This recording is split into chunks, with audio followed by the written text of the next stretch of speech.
Hello dear students, स्वागत है एक बार फिर से आपके अपने चैनल डिफेंस ट्यूटर में। आज की इस वीडियो में हम बात करेंगे कोस्ट गार्ड, नाविक, जीडी, डीबी और यांत्रिक के रिगार्डिंग 30 मार्च 2022 के एग्जामिनेशन के यानी आपके आज के एग्जामिनेशन रिव्यू के बारे में।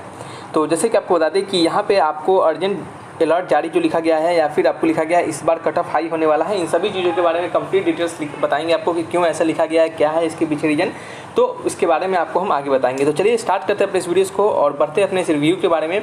तो सबसे पहले हम क्वेश्चंस को देखने से पहले एग्जामिनेशन के रिव्यू को बता दें। तो स्टूडेंट्स का कहना था, बहुत सारे स्टूडेंट का कहना था कि जो प्रीवियस समय में जो जीडी के मैथमेटिक्स और फिजिक्स थे उसके तुलना में इस बार जो अभी तक जितने भी शिफ्ट हुए हैं, जितने भी समय में एग्जामिनेशन हुए हैं, 3 दिन में भी जितने शिफ्ट में एग्जामिनेशन हुए हैं उसके पिछले ईयर्स के तुलना में क्या था, वो बहुत ही ईजी दिया गया। और बिल्कुल सही बात है कि जीडी का इस बार जो मैथमेटिक्स और फिजिक्स था वो बहुत ही ईजी दिया गया है। तो इसका मतलब यह नहीं होता है कि अगले बार भी आपको ईजी दिया जाएगा, मेहनत आपको उतना ही करना है, उसमें आपको कोई कमी नहीं रखना है। जितने लेवल से हमने आपको पढ़ाया था जीडी के मैथमेटिक्स को और जीडी का फिजिक्स तो हमने कम ही पढ़ा पाया था आपको, लेकिन जीडी के मैथमेटिक्स को हमने कंप्लीट कवर कर दिया था। और उस लेवल से आपने अगर पढ़ा होगा, उस लेवल से को आपने सीखा होगा जितना हमने बताया आपको, तो कोई भी ऐसा क्वेश्चन नहीं होगा जीडी के मैथमेटिक्स में जो कि आपसे नहीं बन पाएगा। ठीक है, और जो भी स्टूडेंट्स हमारे एग्जामिनेशन को दिए होंगे वो जरूर कमेंट बॉक्स में लिखकर बताएंगे कि जीडी के रिगार्डिंग जो मैथमेटिक्स का क्वेश्चन था जो हमने आपको पढ़ाया था, क्या उससे कंसेप्ट या फिर क्या उसमें से क्वेश्चंस के पैटर्न मैच किए हैं या फिर नहीं किए हैं। और जरूर मैच किए होंगे, हमारा कहना है, क्योंकि हमने आपको इसके प्रूफ भी स्टार्टिंग की वीडियोस में दिखाया भी हुआ है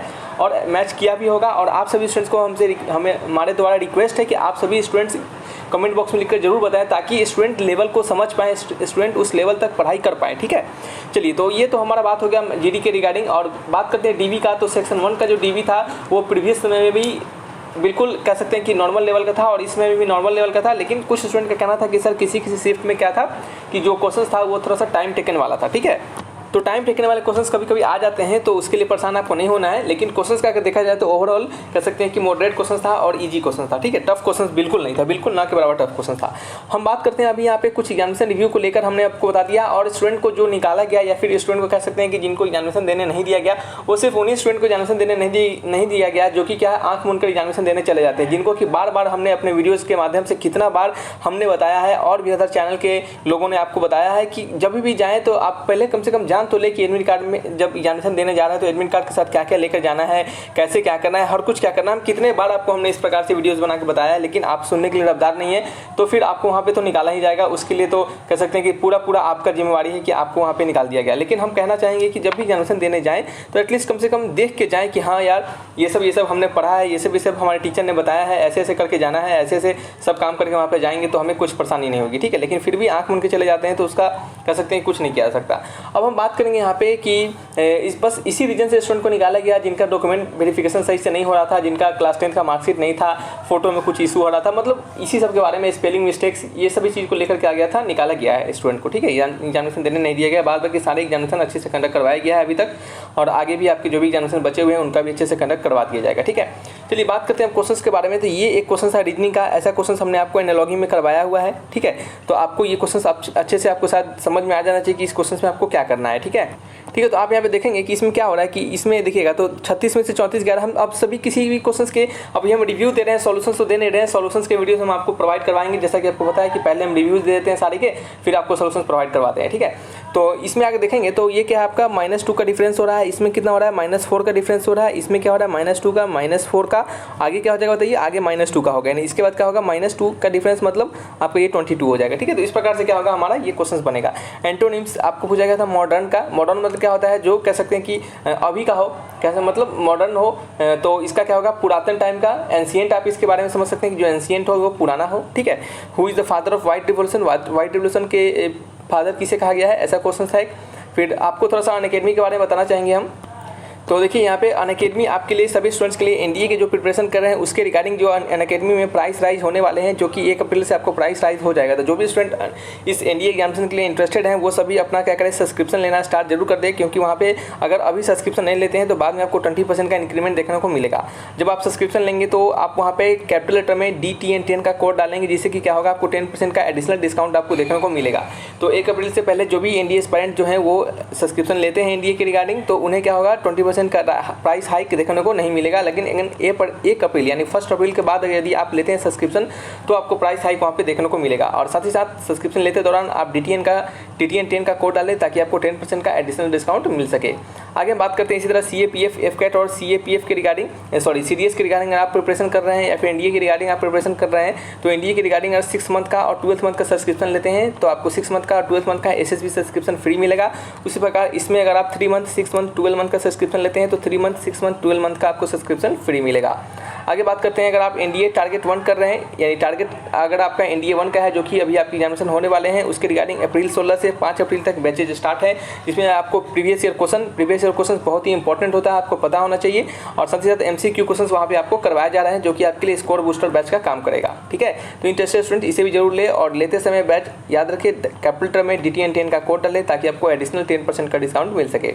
आगे हम बात करते हैं CAPF, CDS, FCAT, इसके रिगार्डिंग सब्सक्रिप्शन आप ले सकते हैं 24, 12, 6, 3 और 1 मंथ के रिगार्डिंग, और सभी को इस सभी मंथ के जिस मंथ के रिगार्डिंग आप सब्सक्रिप्शन ले रहे हैं, आप देख सकते हैं कि जब आप 1 मंथ का लेते हैं तो 2000 का प्राइसेस पड़ता है, लेकिन आप जब 24 मंथ का लेते हैं तो 667 पर मंथ का आपको सब्सक्रिप्शन पड़ता है। लेकिन यहाँ पे आप जब ले सब्सक्रिप्शन तो कैपिटल टर्म में DTN10 का कोड डालें ताकि आपको सब्सक्रिप्शन में 10% का डिस्काउंट मिल सके। उसी तरह CDS के रिगार्डिंग प्रिपरेशन कर रहे हैं तो उसके लिए भी आप मार्च 16 से बैचेज स्टार्ट है PYQ और MCQ के रिगार्डिंग, तो ये भी आपका एक प्रकार का स्कोर बूस्टर बैच है। ठीक है, तो ये क्या हो गया आपके NDA के रिगार्डिंग जो हमने आपको, और CDS के रिगार्डिंग हमने आपको NDA के ये अनअकैडमी के सब्सक्रिप्शन के बारे में बताया है, तो जो भी स्टूडेंट इंटरेस्टेड है उनके लिए है। ठीक है, तो जाकर आप जरूर लें।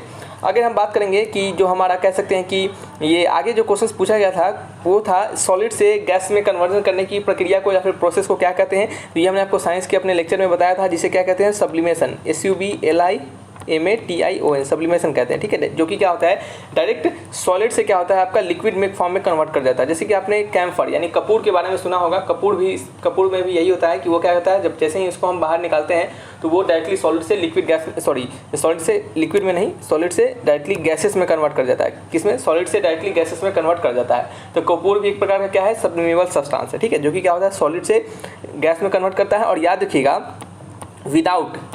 रखिएगा कि without going into liquid state, बिना लिक्विड स्टेट में गए हुए। ठीक है, इस बात का आपको ध्यान रखना है कि लिक्विड स्टेट में वो नहीं जाता है।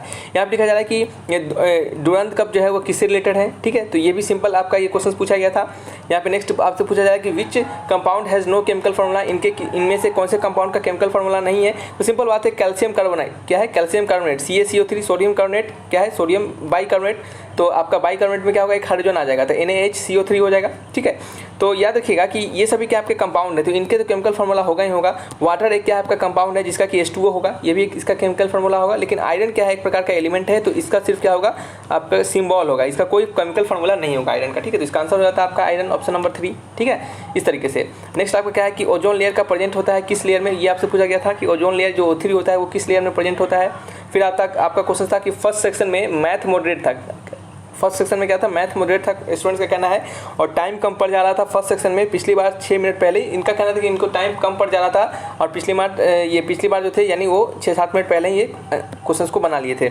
उस तरह बात करेंगे कि डिस्टेंस का सिंबल पूछा था, और सिंबल नहीं सिनोनिम्स पूछा था, और आपका वॉइस का क्वेश्चन था, नरेशन का क्वेश्चन था।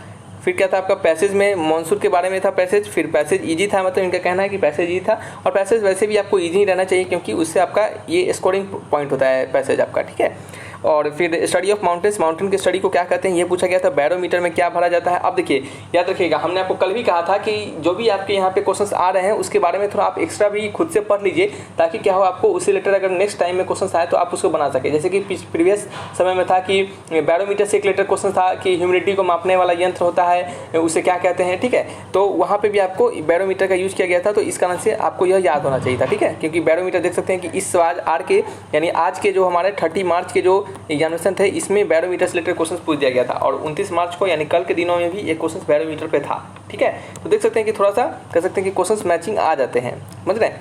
चलिए नेक्स्ट आपका क्या है कि जीडी का फिजिक्स क्या है कि एंगुलर मोमेंटम और डेंसिटी का डायमेंशन पूछा था, तो हमने गला फाड़ के आपको एंगुलर मोमेंटम और डेंसिटी इन सभी के डायमेंशन को अच्छे से बताया है। एंगुलर मोमेंटम क्या होता है, एंगुलर मोमेंटम होता है जिसे कि हम L से लिखते हैं, और जो कि होता है आपका MVR। ठीक है, MVR, M का क्या हो जाएगा kg हो जाएगा, V का क्या हो जाएगा मीटर पर सेकेंड हो जाएगा, और R का क्या हो जाएगा आपका मीटर हो जाएगा। ठीक है, ये होगा आपका। तो यहाँ पे हम इसको लिखेंगे इसका डायमेंशन, तो kg का m हो जाएगा, और मीटर 2 बार है तो L² हो जाएगा, और टाइम 1 बार है तो T⁻⁻1 हो जाएगा। ठीक है, तो यही इसका डायमेंशन हो जाएगा, सिंपल है। ठीक है, अब बात करते हैं उसी प्रकार डेंसिटी का। तो डेंसिटी इक्वल टू क्या होता है, मास पर यूनिट वॉल्यूम। मास से क्या होता है आपका केजी होता है, वॉल्यूम का होता है मीटर क्यूब। तो इसका डायमेंशन क्या हो जाएगा, तो इसका डायमेंशन जो हो जाएगा डेंसिटी का वो आपका हो जाएगा, यहाँ पे लिखेंगे ये आपका m और l पे पावर -3, ठीक है। ये सिंपल डेंसिटी का डायमेंशन हो जाएगा। तो इस प्रकार से डायमेंशन को हम लिख देते हैं। सिंपल क्वेश्चन था ये। और सबसे इजी जीडी का मैथ था। जीडी का मैथ इस बार सही बात, बहुत सारे स्टूडेंट का कहना है कि इस बार इजी दिया गया था, और अच्छी बात है अगर आपको इजी दिया गया था तो इसका आपको कह सकते हैं कि लाभ है तो थोड़ा सा हानि भी है, ठीक है। और सबसे हार्ड डीबी का मैथ था, इनका कहना है जैसे कि डीबी का मैथ था और डिफरेंस था आपका एंटोनिम्स का पूछा गया था, ठीक है। आगे ये सभी क्या थे आपके क्वेश्चंस पूछे गए थे, और जो कि कंप्लीट रिव्यू जो थे हमने आपको यहाँ पे बताया। अब हम आपको कुछ इंपॉर्टेंट बातें बताने वाले हैं कि अलर्ट जारी जो है ये आपका क्या है, या फिर इस बार कट ऑफ के बारे में जो है वो हाई जाएगा क्या जाएगा उसके बारे में बताना चाहते हैं। तो देखिएगा ध्यान से सुनिएगा कि कट ऑफ क्या जाएगा वो तो अभी हम आपको नहीं बताएंगे, वो सारे अभी एग्जामिनेशन होने दीजिए उसके बाद आपको बताएंगे। लेकिन आपको इतना जरूर बताएंगे कि अगर आपका क्वेश्चंस इजी आ रहा है, क्या है, अगर आपका क्वेश्चंस इजी आ रहा है, सिंपल क्वेश्चन आ रहे हैं, तो इस बात का थोड़ा सा ध्यान रखिएगा कि आपके जो कट ऑफ होंगे वो थोड़ा सा हाई जरूर जाएंगे, बिल्कुल हाई जाएंगे। क्योंकि क्वेश्चंस अगर ज़्यादा नंबर ऑफ स्टूडेंट क्वेश्चंस को अटैम्प्ट करें, ज़्यादा से ज़्यादा क्वेश्चन स्टूडेंट बना रहे हैं, तो क्या होगा, कट ऑफ हाई जाएगा, बिल्कुल हाई जाएगा। क्योंकि सिंपल सी बात है कि अगर ज़्यादा क्वेश्चंस अगर इजी आ रहा है, ज़्यादा स्टूडेंट बनाएंगे तो ज़्यादा स्कोर भी गेन होगा। तो ज़्यादा स्कोर अगर गेन होगा तो स्वाभाविक बात है कट ऑफ आगे भाग जाएगा, तभी तो उन पूरे स्टूडेंट में से कुछ स्टूडेंट को वो निकाल पाएंगे, ठीक है, तभी तो ऐसा हो पाएगा ना। तो इस कारण से क्या होगा, कट ऑफ आपका क्या होगा, हाई जाने का पूरा चांसेस रहेगा। तो जो भी स्टूडेंट अगर अच्छे से बना के आए हैं इन इजी क्वेश्चंस में भी, तो उनको खुशी मानना चाहिए कि अगर आपका कह सकते हैं कि 75, 80, 85 के आसपास आपका ओवरऑल स्कोर है जीडी के रिगार्डिंग, तो क्या है आपके लिए बेहतर है, ठीक है। और डीबी के रिगार्डिंग बात करते हैं तो आपका 50+ अगर रहेगा तो आप सेफेस्ट जोन में रहेंगे, एकदम सेफेस्ट जोन में, नॉट सेफ जोन, आप सेफेस्ट जोन में रहेंगे, ठीक है। तो सेफेस्ट जोन में आप रहेंगे अगर 50 से आपका ज़्यादा रहा तो इस तरीके से आप समझ सकते हैं कि आपका कट ऑफ हाई जाएगा। तो सिंपल सी बात है, ये आप भी सोच सकते हैं। तो चलिए रखते हैं इस वीडियो को, और कोई डाउट हो तो आप कमेंट बॉक्स में लिखकर हमसे पूछिएगा। थैंक्स फॉर वॉचिंग वीडियो, तब तक के लिए बाय बाय।